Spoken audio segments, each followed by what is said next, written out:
They are so afraid of a Sara presidency that they would want to sacrifice the truth.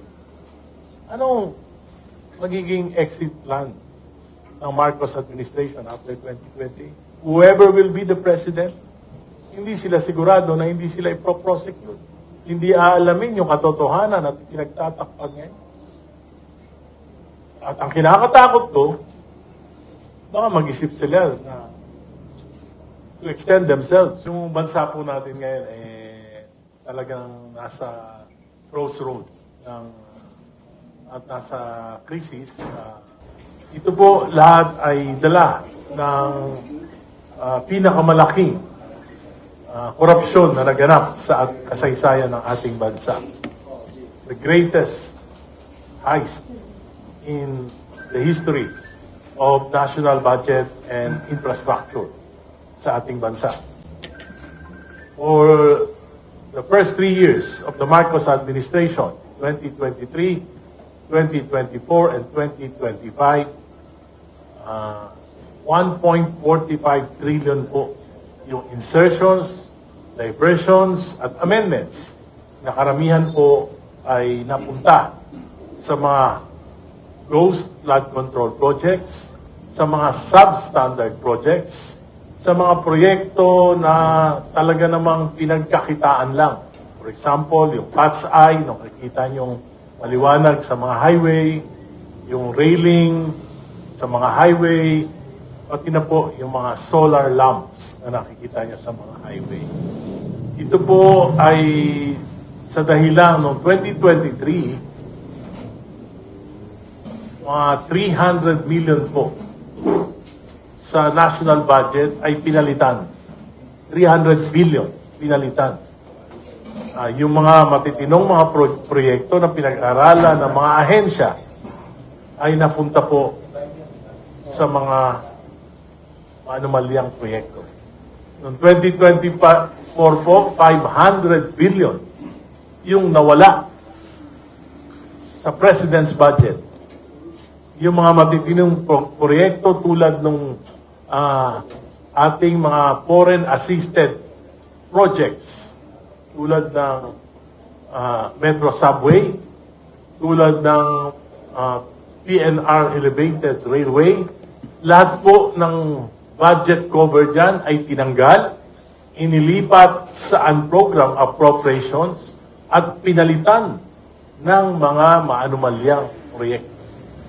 Noong 2025 po, 473 billion po yung inalis sa national budget, pinalitan ng mga maanumalyang proyekto.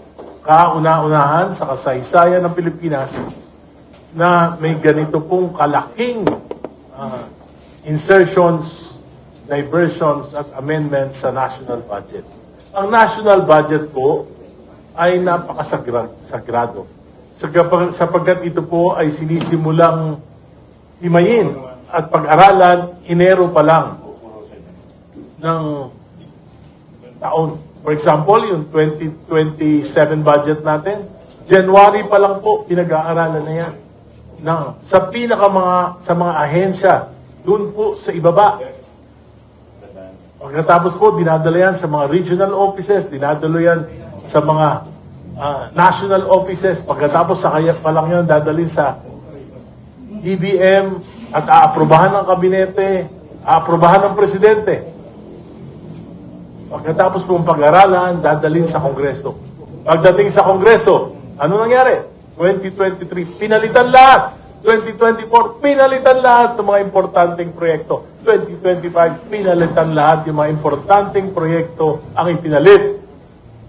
Yung pong mga proyekto na malaki ang kickback na halos wala nang ginagawa.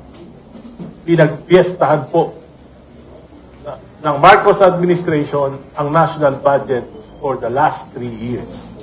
At yan po ang nangyari, bagsak ang GDP from 5.7% target, 4.4 po ngayong 2025.